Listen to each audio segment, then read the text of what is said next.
ہے، ان کے ساتھ ظلم اور زیادتی ہو رہا ہے، سراسر ہو رہا ہے، اور اورنگزیب ASI جو تھانہ ملک والا ہے وہ کر رہا ہے،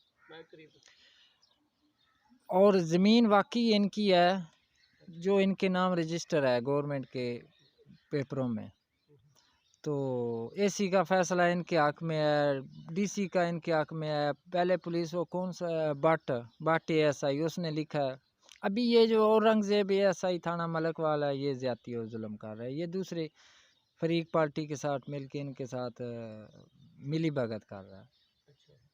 تو میری تے افسر بالا سے یہی اپیل ہے کہ اس کو یہاں سے ٹرانسفر کر دو، تو یہاں اس کو لے جاؤ، کیونکہ یہ غریب کی مدد نہیں کرتا، یہ امیر کے ساتھ پیسے کے ساتھ کرتا ہے، کرپشن کرتا ہے۔ تو کیوں کرتا ہے یہ کرپشن؟ تنخواہ لیتا ہے، کیوں ظلم کرتا ہے؟ یہ بزرگ ہے، چٹی داڑھی ہے اس کی، یہ جب جاتا ہے وہ اس کے چگے لگاتا ہے، کیا کیا کرتا ہے اس کے ساتھ، کیوں ایسا کرتا ہے؟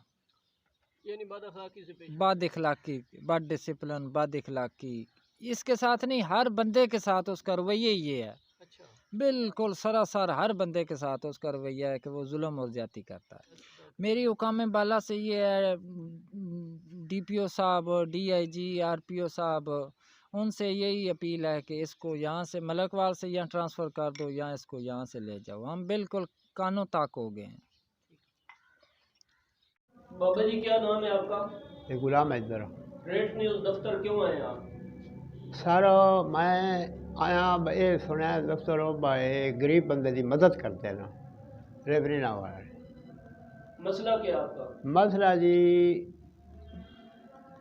3 کنالی 2 مرلے زمین ہے، وہ میری کھوندا ہے دورہ من، میں واگ کے تھانے لے لیا، میرا تھانے والے کچھ نہیں بنا،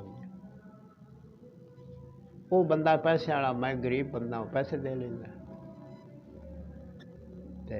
میرے کو دیکھو نہیں، میں ٹور کے لے رہا، بڑھا بندہ اگوں جڑا ہے تفصیصی ہے چگے لاندہ ہے، میں نا بٹ صاحب میرا وعدہ جو کیتا ہے تے لب دیکھو انہوں کدے گئے ہو، آخر میں کوئی تیرے واسطے کھول بھی چھا رکھنے آنے تھے۔ کیا نام ہے تفتیشی کا؟ جی اورنگزیب۔ اورنگزیب؟ جی ہاں۔ کیا چاہتے ہیں آپ؟ سر چاہتے ہیں پولیس میرا بنا دی کچھ نہیں، 3 مہینے ہو گئے کر کے وہ کالاں تے آمدے من ٹر جاندے وہ کاروائی نہیں چھڑتے جی، تے وہ میرا قبضہ کھوندے، اس تو آیا اتلے افسر جڑے وڈے نے میں سنیا مدد کرتے ہیں، میں پورے تے جی نام ہی نہیں آتے، وڈیری مندا انپڑھ بندہ، DPO صاحب، DIG، تے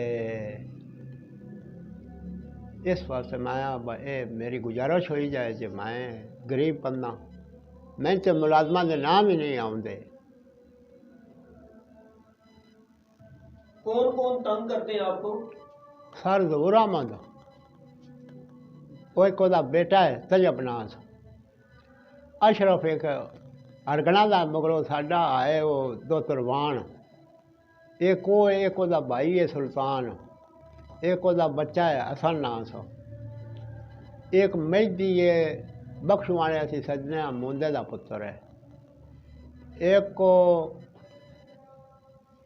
چامی ہے، میں تو دا سیدھا نام نہیں آتا، میں تملیانا آدم دا پتر ہے،